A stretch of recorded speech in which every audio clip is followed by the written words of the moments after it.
Hello, everyone. Welcome to Fan Sports New York Varsity. I'm your host, Frank Langella, joined by my co-host, Marsilio Langella. And Mars, this is our Week 6 preview for Section 1B, 1C, and D, and the Hudson Valley Football League.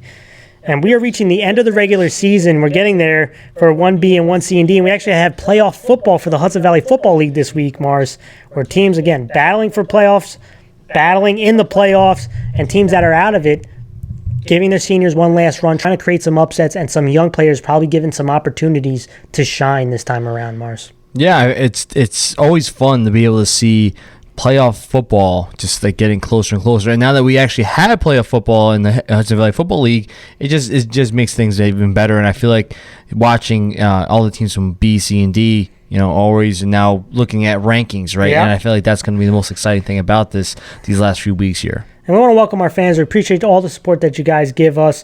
And again, if you're new to us, we cover Section 1 football. Make sure you guys follow our social medias on the screen. You can get all our content on our website at famsportsny.com, as well as get in contact with us, give donations to the show, and all donations go back into the show, buy merchandise. Check it out at famsportsny.com.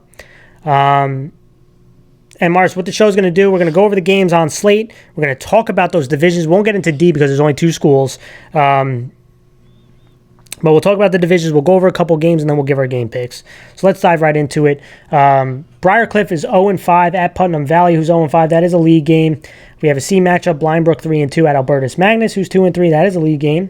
We have another B matchup, Pleasantville 5-0 at Ardsley, who's 4-1. That is a league game. The Hudson Valley Football League has one of their first playoff games this weekend, Ramapo 2-3 at Edgemont, who's 2-3. The C matchup, Dobbs Ferry 5-0 at Croton Harmon, who's 1-4, a league game. C matchup, Woodlands at Hastings. Woodlands is 0-5, Hastings 1-4, that is a league game. We have a B matchup, Bronxville 2-3 at Byron Hills, who's 3-2, that is a league game. We have a CD matchup, Tuckahoe 4-1 at Rhinebeck, non-league game, who's 1-4. B matchup, Hen Hud 3-2 at Pearl River, who's 2-3, that is non-league. A really interesting CD matchup, Valhalla 4-1 at Haldane, who's 4-1. That's non-league. And then a B matchup, Nanuet 5-0 at Westlake. That is 1-4. That is a league game. All right. Did I say Pleasantville 5-0 at Ardsley? Yeah, you did. Okay. All right, let's get into the leagues, and then we'll talk about some of the games. And let's start with B. And again, there is 5 teams in each league. Top 4 get into the playoffs. Fifth one, unfortunately, does not. And so when I look at the North League, Mars, Nanuet is 5-0. They're on top of the league. They're 3-0. They have clinched the division already. Last week they clinched it. So congratulations to them. So they have an automatic playoff berth, and they clinched the league. At the number 2 spot is actually Bronxville, who's 2-3. Again, they're 2-1 in league play. League play is the big thing, not overall record. League play is the first thing. So Bronxville is 2-1 in league play. They have clinched the playoff berth. The number 3 spot is Byron Hills, who's 3-2, but they're 1-1 in league play. They've clinched the playoff berth. And in that 4th spot is Pearl River, who's 2-3 and 1-2 in league play. They have also clinched a playoff berth. So those 4 have been selected. Westlake is at the 5th spot at 1-4 and 0-3 in league play. In the South, Pleasantville is sitting up on top at 5-0. They are 3-0 in league play. They have clinched a playoff berth, but not the league title yet. At the 2nd spot is Ardsley, who's 4-1. They're 2-1 in league play. They have clinched the playoff berth. Hen Hud is in the 3rd spot. They are 3-2 and 2-1 in league play. They have also clinched a playoff berth. But the 4th spot is not clinched. And the 4th spot is Briarcliff Hamilton Football Program at 0-5 and 0-2 in league play. And Putnam Valley is 0-5. Those 2 are battling out for the 4th spot. When I go into League C, this one's another really interesting one. There's 2 different leagues. The top 2 teams in each league go to the playoffs. And so you have Dobbs Ferry, who's 5-0, Dobbs Ferry 5-0. And there's 2 leagues. There's the A and the B league. It's a little bit confusing in C. I wish people would give me a little more information on it. Are they a little more clear? But Dobbs Ferry is in the A league. They're 5-0. And then Hastings is 1-4. Croton Harmon is 1-4. And Rhinebeck is 1-4. That's all in A. So I believe the top 2 teams, so all those teams battling for that 2nd spot. In the B League, Valhalla's 4-1. Albertus Magnus is 2-3. Blindbrook is 3-2.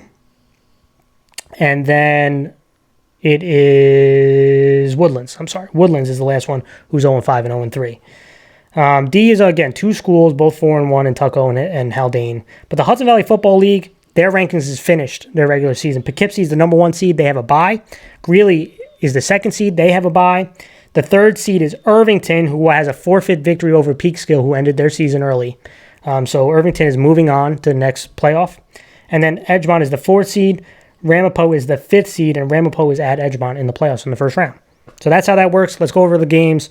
First one up, let's talk about the Hudson Valley Football League playoffs, Mars. It's playoff football. Ramapo 2-3 at Edgemont, who's 2-3. These teams played back in week 3 on September 24th, where Ramapo won 12-10 in a really close game. And let's start with Ramapo. Last time they played was Peekskill, Mars. They were up big, but the game was suspended and ended because of fights. And so they didn't play last week. They had to forfeit last week's game. Obviously, the momentum around Ramapo is shot. Right? You don't want to see that kind of action. You don't want to see games get ended, and you don't want to see fights break out. And Coach talked about it, that it really put a damper so far on Ramapo's season. But you know what would turn it around? A big victory in the playoffs. And so I look at the offense, Mars, and it starts with Xavier Gaines. He is an electric player. Last time they played Edgemont, he had a 19-yard rushing touchdown. He is a weapon running the ball. They're going to spread you out to try to run with the quarterback, and I think that's exactly what they want to do. They want to get their playmakers in space. He's leading the charge with Gaines, but another guy, Rashawn Griffin, who he had 58 yards rushing versus Edgemont, is another guy who can make plays for them. But I want to see how this pass attack and offensive line go at it against Edgemont, which was a bit of a struggle last time they played. Defensively, Mars, I thought the defense was good so far this season. They ran into COVID, they ran into the fight situation, but when they played, I thought the defense was pretty solid. When they played Edgemont, they forced some turnovers, and they made it hard for Edgemont to move the football consistently. And a guy like Rashawn Griffin was really solid. He had 10 tackles, including 2 INTs, but he wasn't alone. A guy like Jalen Johnson, 11 tackles, 2 tackles for loss and a sack. Basir Epps was really active.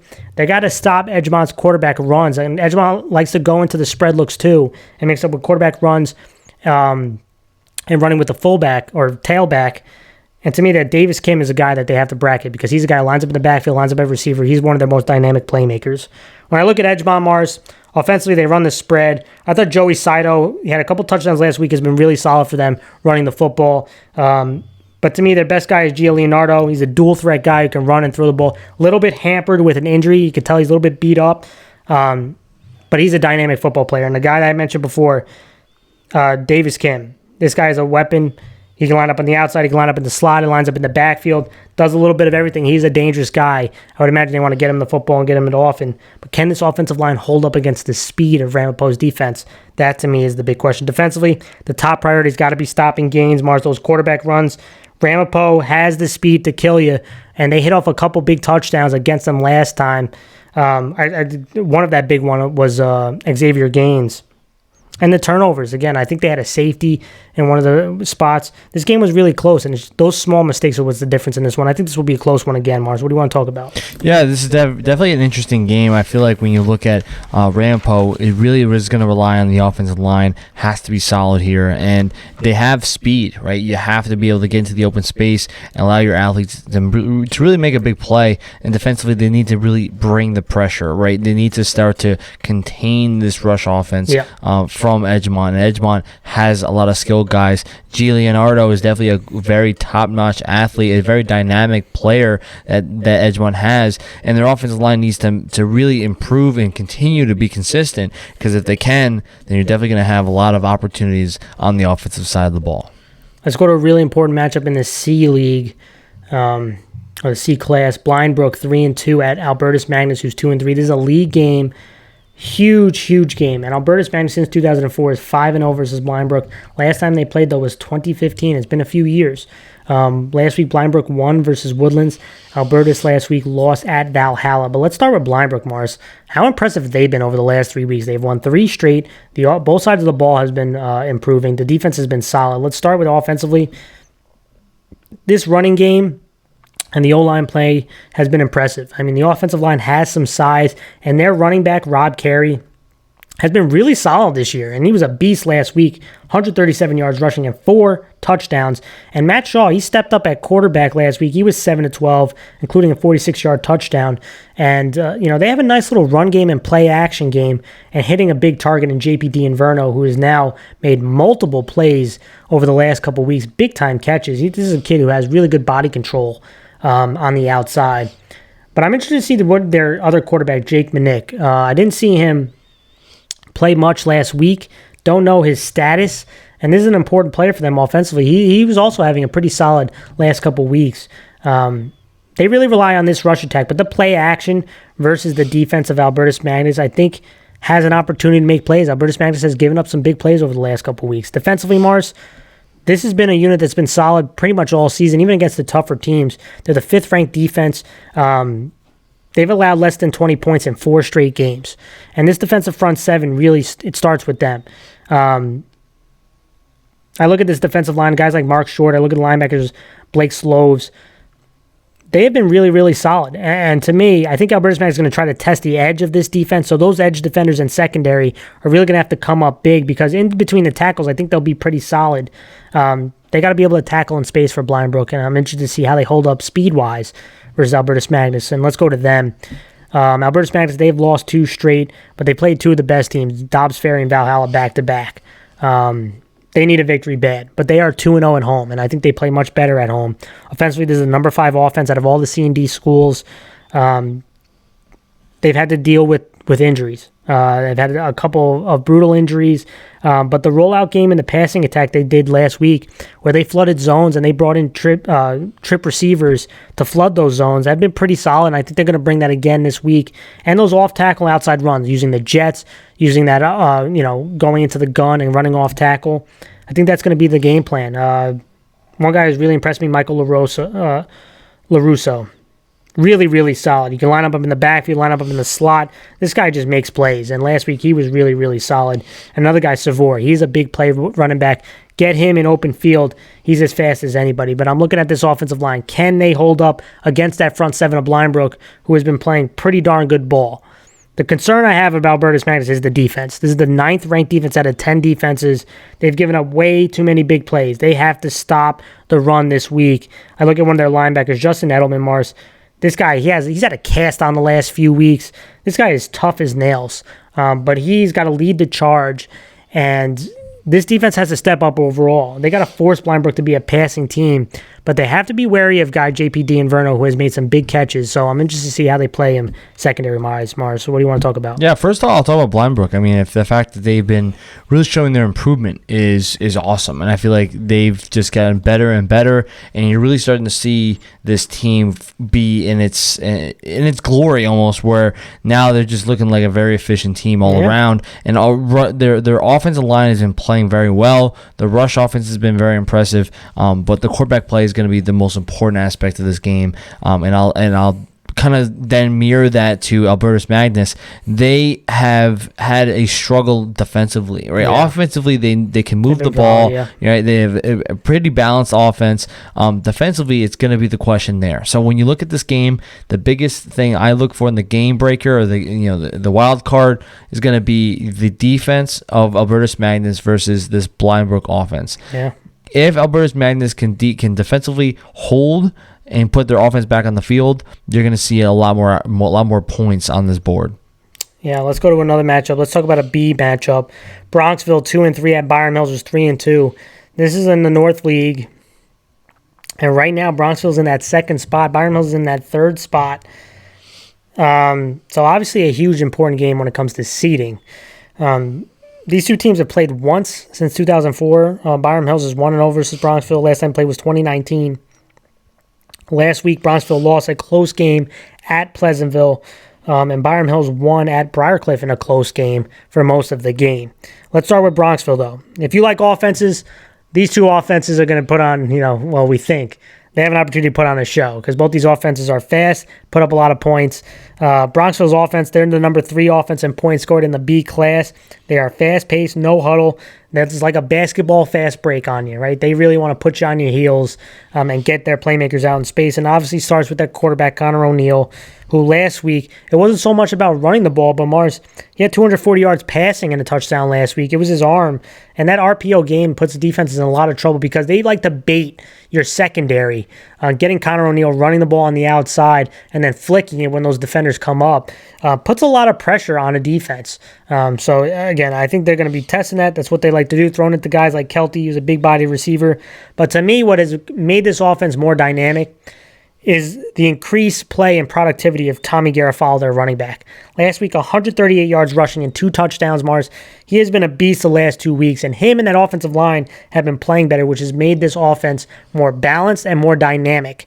It's not just all on the shoulders of Connor O'Neill anymore, and that's really important. And they're going to have to step up because this Byron Hill is very big up front, and they got to get by that first line of defense, which is not easy to do. Defensively, Mars, this is what makes me a little nervous about Bronxville. It's been a bit hot and cold defensively. This is the number 7 defense in points allowed. They got to stop the run. Last week, they gave up over 200 yards rushing on the ground, and Byron Mills can go into those heavy sets, and they can run it inside, they can motion and run it off tackle, and run to the outside. This defense has to be physical and swarm to the ball, or Byron Hills is going to run downhill on you. When I look at Byron Hills, Mars, they've struggled a little bit at home. They're 1-2 at home. I know they played some impressive teams at home, but offensively, this is the number 1 offense in B in points scored. They're a balanced offensive attack that can hurt you running the ball, and the play action and rollouts are pretty deadly off of it.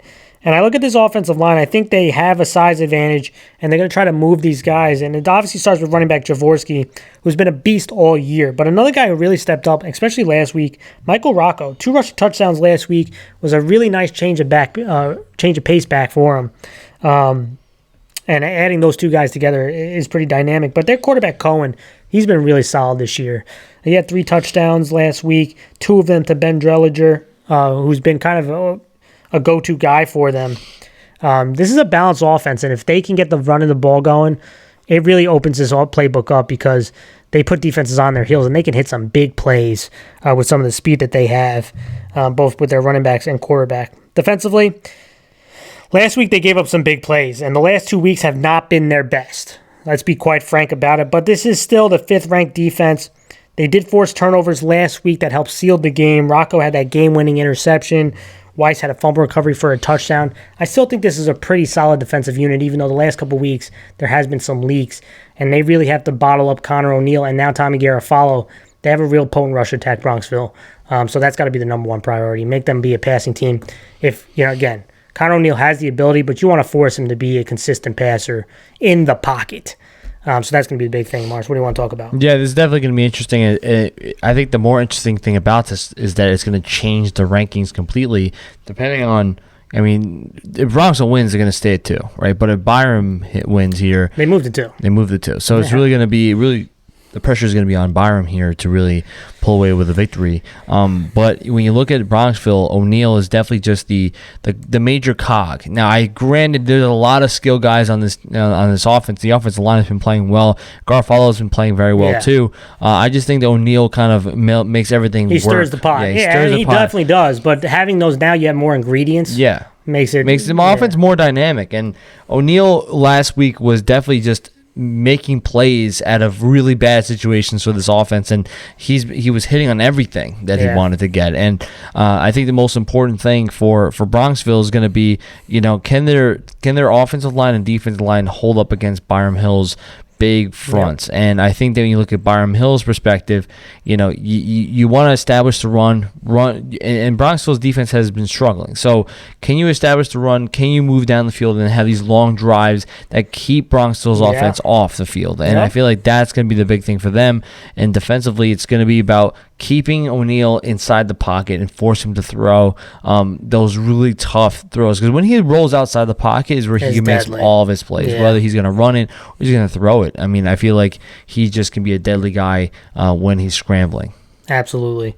Let's go to a CD matchup. Mars Valhalla 4-1 at Haldane, who's also 4-1.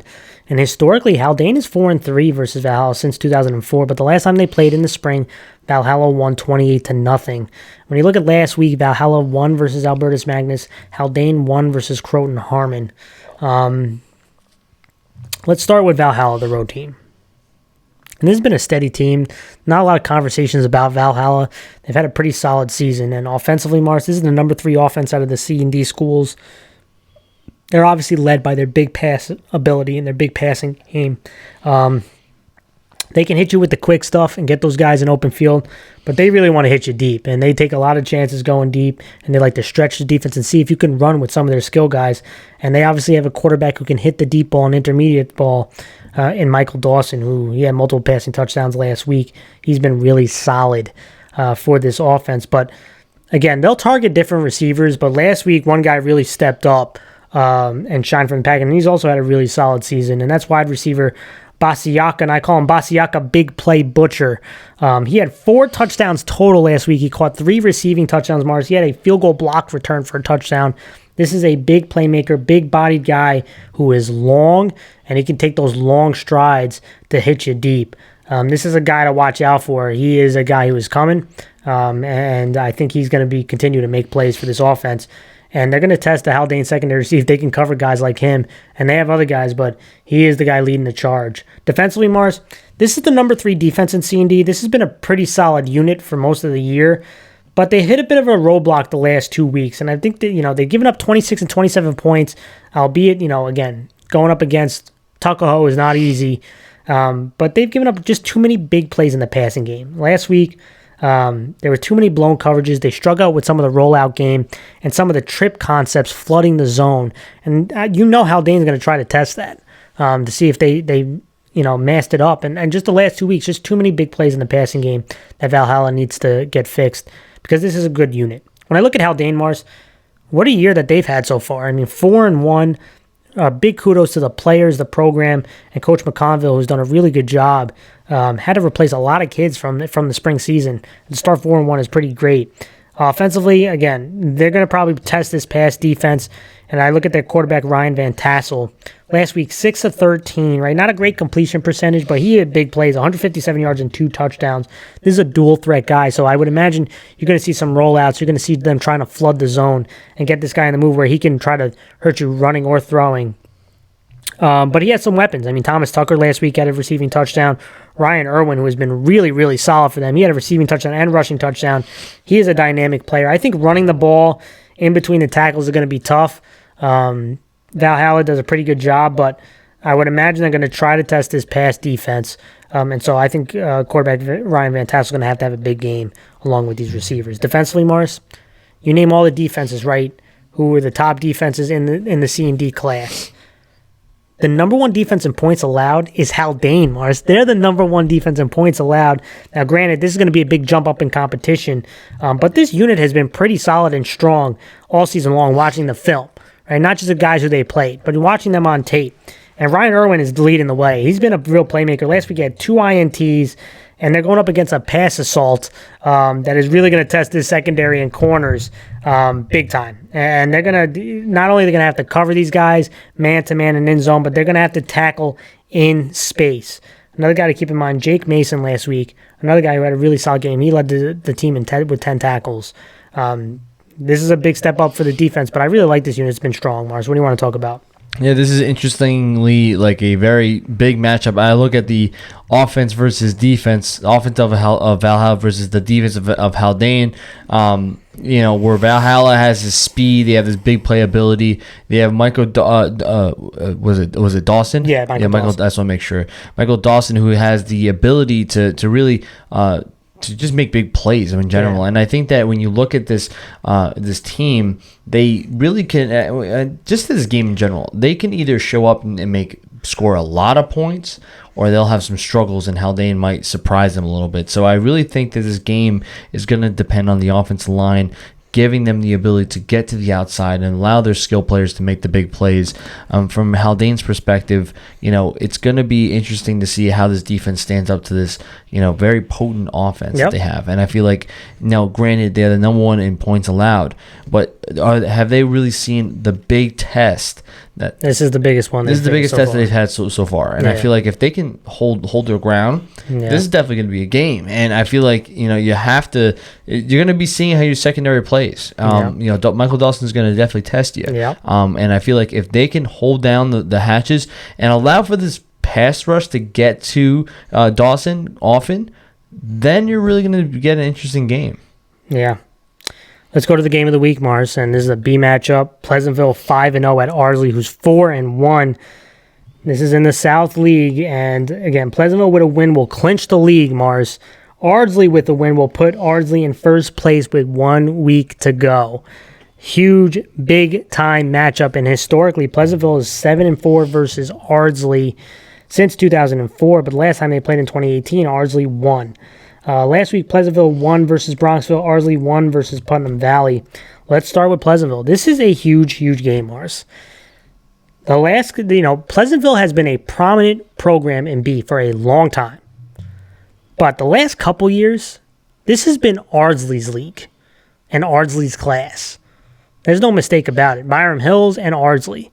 And to me, Pleasantville, to make that stamp that they're back, this is a big opportunity to do that with a win on the road versus Ardsley. So I think this is a huge game. And offensively, let's start with them. This is the number 4 ranked offense in the B class, and the identity we know by now is running the football.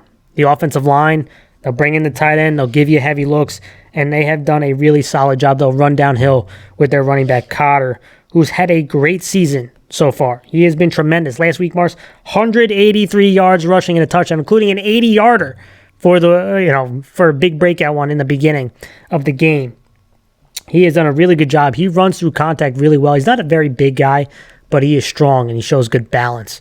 And then they'll go into the spread, and they'll still run with Cotter, but that's when the Picards get involved, right? And one guy in particular, one of the brothers, Daniel Picard, he is, to me, the biggest X factor in this game because I think he is Pleasantville's best athlete, and he can break a game at a moment's notice, right? He had 131 yards total last week, 2 touchdowns, but they have some other guys who they've shown speed, and they could hit big plays when they go into those spread looks. And to me, let's just give him credit. Quarterback LaCapria, he has improved from the spring season, right? He has been much more efficient. He's made less mistakes, and you could see that resulting in wins. But when I look at what the team that beat Ardsley, right, what did Hen Hud do?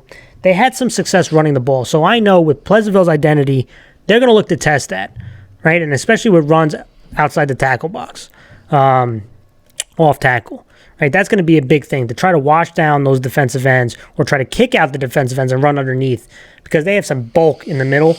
It's going to be hard to run in between the guards, right? So I'm expecting to see a lot of off-tackle runs. Could be wrong, but that's going to help set up the play action, and that's what's going to open things up in the passing game. Defensively, Mars, this is the number 2 defense in B.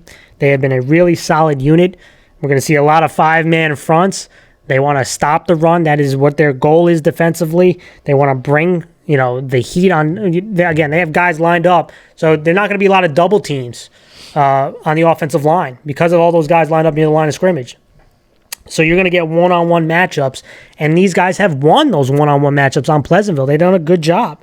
But I do think the secondary, they put a lot of pressure on their secondary. They go into zone coverages. They'll play some man.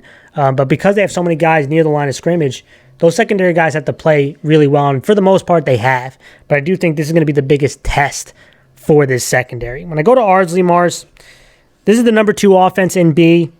And this offensive line is going up against a tough front 7 in Pleasantville who likes, again, like I said, a lot of guys near the line of scrimmage because they're trying to stop the run.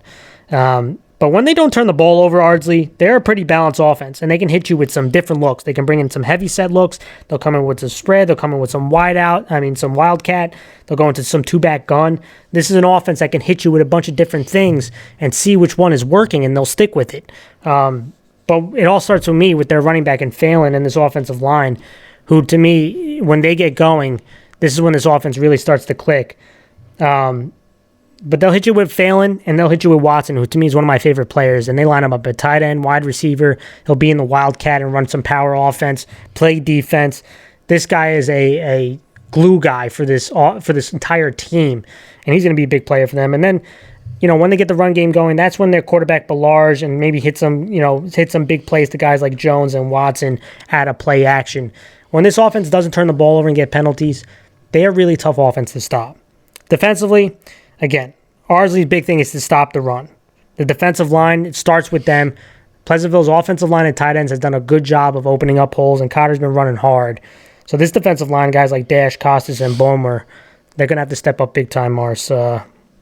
What do you want to talk about on this one, Mars? Real interesting one. Yeah, no, it is, and I think this is going to be really probably one of the biggest games of the year because it does change really the standings dramatically. Well, Pleasantville wins; they win the league. No, I know, and Ardsley wins; they jump and go in first place. No, I think this is a big game for both programs because you look at it from Pleasantville's perspective. They struggled last season, and now this is going to be their chance to really establish themselves as being the best team in their division. And Ardsley, last year got overshadowed by Byron, and they have to try to reestablish themselves as being the best team in B. So now this is just another game for them to try to prove that.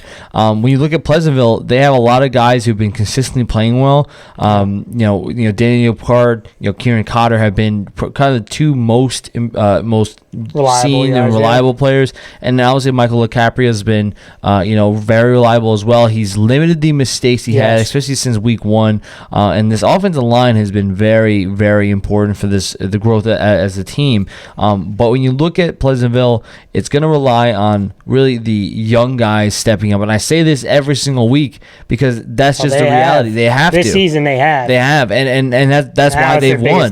And now that's why they've won. And now you're looking at an Ardsley team who has size, who has veterans, who has ability. And can these young guys meet the moment, right? And that's going to be one of the biggest tests of this group. They had a lot of guys that were pulled up who played last spring, so it doesn't seem like they feel like they're the juniors. They feel like more like veterans. So that's going to be the important thing is whether or not they step up or they don't. And that will be kind of the key to victory here. And from Ardsley's perspective, you have size. The question is going to be, can you really spread this defense out and really have some matchups that are in your favor? I think they can, especially because Pleasantville wants to stop the run and they like to be in 5-man fronts.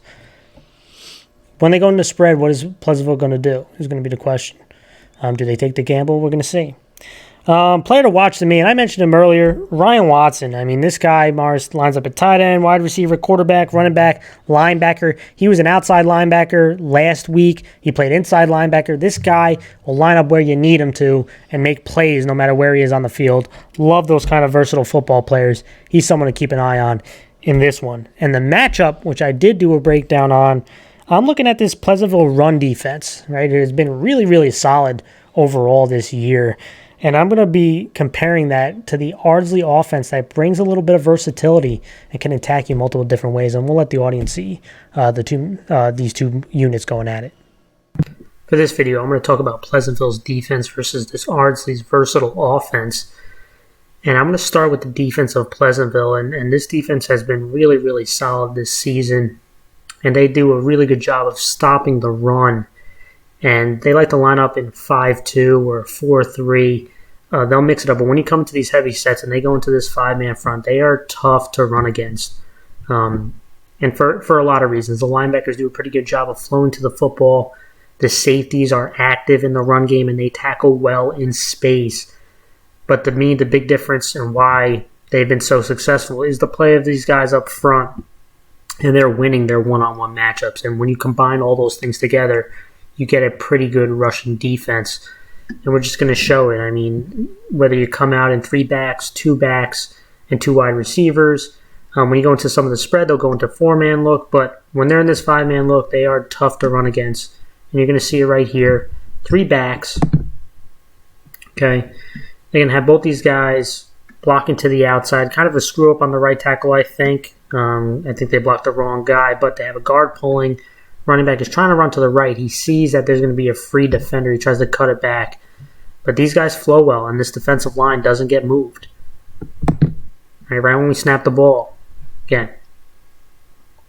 You see that defender right there. Running back sees he's going to try to cut back. But look at the line of scrimmage. Line of scrimmage right here. Right? There's barely any movement. About a half a yard. So there's a big stalemate with this defensive line. And you're going to see, once they see the back, they're going to disengage. So they don't get the push that they want. You have a defender coming from the backside, and you're going to see these guys now on the play side get off and make this play. And look at them fight off. Look at the linebackers step up. And you see this a lot in the running game. Again, 2 yards. That's a victory for the defense. Pleasantville does a really good job stopping the run. Now they come out in the spread, right? 2 by 2. Now you got a 4-man front. Sometimes they'll still come out in that 5-man front, right? Because they want to bring pressure. But we're going to see, watch this defensive line. And the offense is actually going to get a favorable matchup here. Okay, you're going to see the routes. They're going to run a go route on the right. You're going to see a deep out. And you're going to see this drag over the middle, trying to get behind the linebackers. And it actually works. But the reason this defense shuts it down is because the guys up front make a play and create pressure. Great move right there by the defensive tackle. And it gets right in the quarterback's face. I mean, this is opening up right here. Right? Because of the pressure, now quarterback has to roll and watch the defense rally to it. Okay, look at him rally to it. I mean, I don't care what quarterback you are. That's tough to throw anything right there. Look at him swarm right there, and he just throws it away. Really good job by the defense, especially that front, making a play and stopping the quarterback from making that throw. You know, I talked about the defensive line, and they have been really solid. The linebackers flow to the ball. But these two safeties do a really good job of making tackles in space. And you can see, again, the 5-man front. Hard to run against. So what they're going to do is they're going to try to bounce this run to the outside. And they do seem to get around the corner. But these safeties do a good job of coming up and filling the alleys. Right? You're going to see. They actually do a decent job blocking this. When he gets to the outside, though, look at the safety. Making tackles in space. It's not easy to do. Look how close these safeties are. These guys want to come up and stop the run. And you see a mixture of all that is why, with the defensive line and the linebackers and the safeties, why it's difficult to run on them. But I'm going to go to Ardsley. Right? And Ardsley can attack you multiple ways. They'll come into those heavy looks. I mean, we just saw this. Two backs, 2 receivers, a tight end. They'll come out in the spread. They'll do some wildcat. They'll even go into some eye. They'll mix it up on you and see what is working, but they want to run the football. And you can see 2 backs. You can see the defense has a 5-man front, similar to what Pleasantville does. But they're going to run the ball anyway because they trust their offensive line. They trust their backs can win those one-on-one matchups. And that's going to be big. They're going to run a trap play here, going to run behind the offensive lineman pulling. And you can see this offensive line do a pretty good job getting movement. Right, look at the movement right here. Look at them get a body on a body, but there's a defender that's free. But they trust one of their best backs, and Phelan can make a play. And he's a big-time player. And he does. Look at that explosion right there. He explodes through the hole. They have multiple guys that can hurt you, but to me it starts with that offensive line and the running back Phelan. Now here's another thing. Going into the wildcat. This is Watson. Look at the heavy sets. Look at the 2 backs. They got 9 guys in the box. They're still going to run it. It's 4th down. When you have good players, they can make plays when things break down. They're going to try to run a blast, but watch the penetration defense gets up the gut. He sees it. He's going to cut and find the lane and get this big first down. And you see this with this running game. Again, they don't get the push that they want, but there's a pretty good block backside. He sees it. He's going to cut and make this first down. Big play. Right? So you saw different looks in the gun, in the wildcat, and now the spread. Trips to the right. They got a tight end. They're going to fake the run. Teams know they want to run the ball. They're going to pull a lineman to get these linebackers to bite. They're going to do play action right over the top. And this type of play action is going to be big in this game. You can watch it. Look at them sell that fake. Look at the linebackers step up. Now they're going to throw it right behind to a guy like Watson. Makes it look easy. All right, Mars, let's go to the game picks. And again, our goal is to get over 75%. We're both doing pretty darn good on our overall record. But let's get into it, Mars. Let's talk about the first B matchup. Briarcliff 0-5 at Putt Valley, who's also 0-5. This is the battle for the 4th spot in the South League to make it into the playoffs. Both teams trying to get their first victory as well. Really, this is an interesting game. But I'm going to go with Briarcliff Hamilton football program. And guys like Rispoli made plays last week. They played Byron Hills pretty darn tough. Defensively, it's been a bit of a struggle. But offensively, I like the way they made plays. And their quarterback, Raphael, who I think he's going to have some success in this one, throwing the football. And so I'm going to go with Briarcliff. I think they make just enough plays defensively to win this game and to get that fourth spot. Yeah, I'm going to go Briarcliff as well. I feel like they played really tough against Byron Hills, and they are starting to get some of their footing down. I'm going to go Briarcliff. Let's talk about the C matchup. Blindbrook 3-2 at Albertus. Magnus, who's 2-3. Big-time league game right here, Mars. Love the way Blindbrook has been running the football and playing defense. Good complementary football. Albertus Magnus' offense has been really solid when they're not committing penalties. Defensively is the big worry to me. They've given up way too many big plays, but I'm going to tell you what, Albertus Magnus at home is 2-0. They played really well at home. I think they're a better team at home. I'm going to go with Albertus Magnus. I think they make enough plays defensively to slow down this rush attack, and this offense shows its explosiveness to guys like LaRusso. Yeah, I'm going to go Albertus Magnus as well. I feel like they just have a little bit more. They're playing at home. Their momentum is going to be on their side there. I feel like I'm going to pick them for that reason. Let's talk playoff football, Mars. The Hudson Valley Football League, Ramapo 2-3 at Edgemont, who's 2-3. Ramapo won this matchup last time, but this is where it really counts.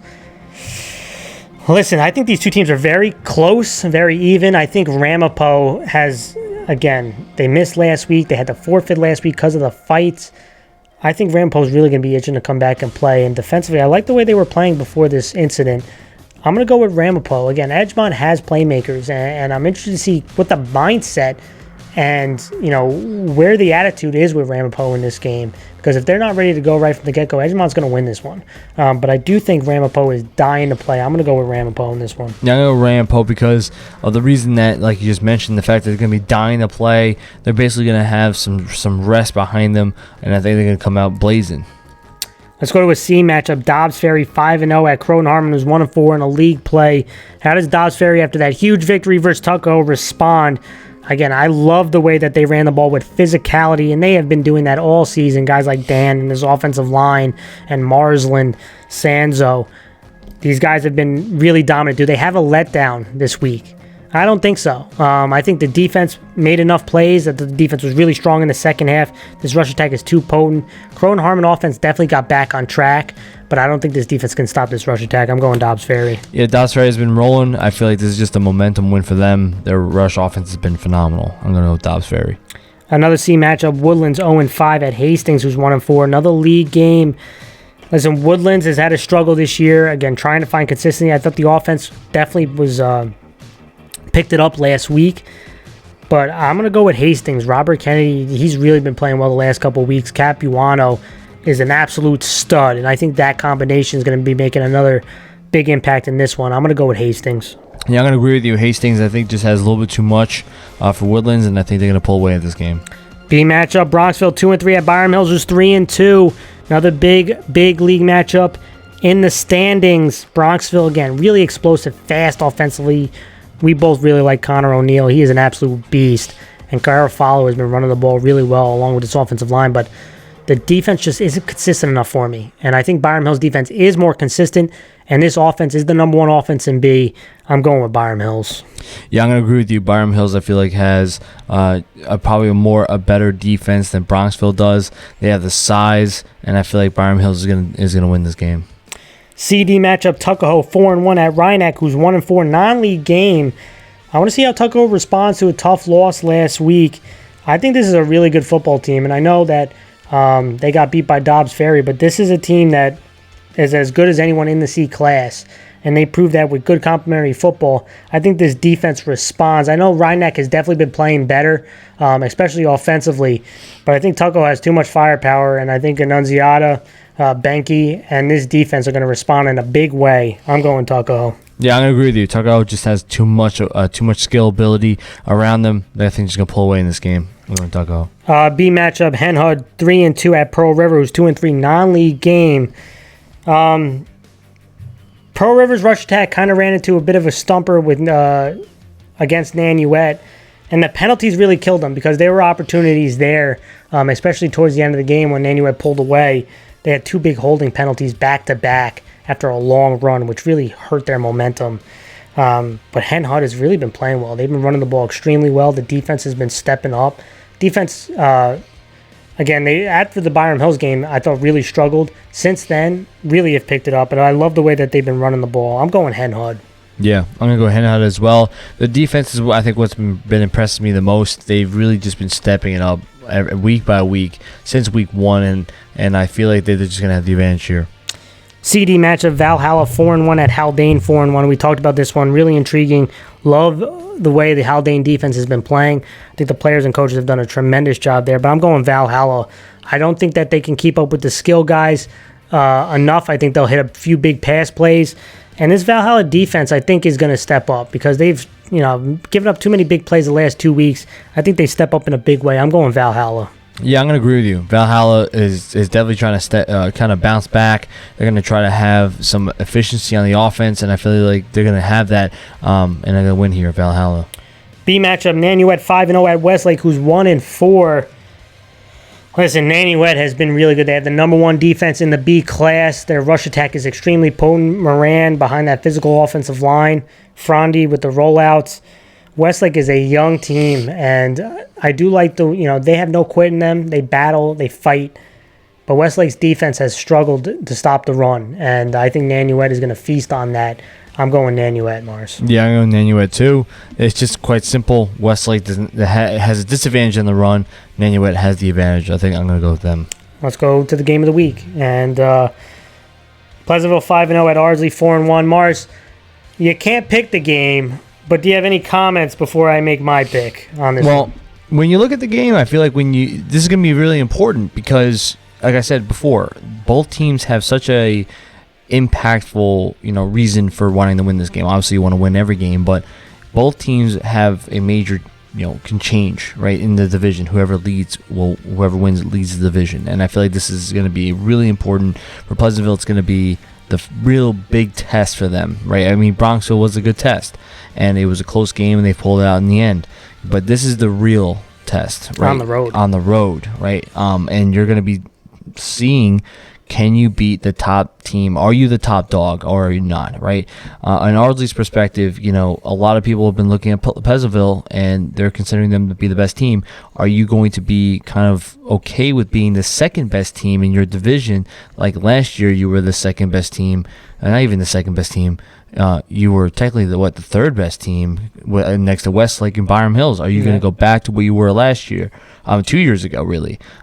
So it's going to be interesting both ways, and I think it's going to depend on, in my opinion, the offensive line and defensive line for both teams. I think both teams can run the football. I think both teams play with good physicality.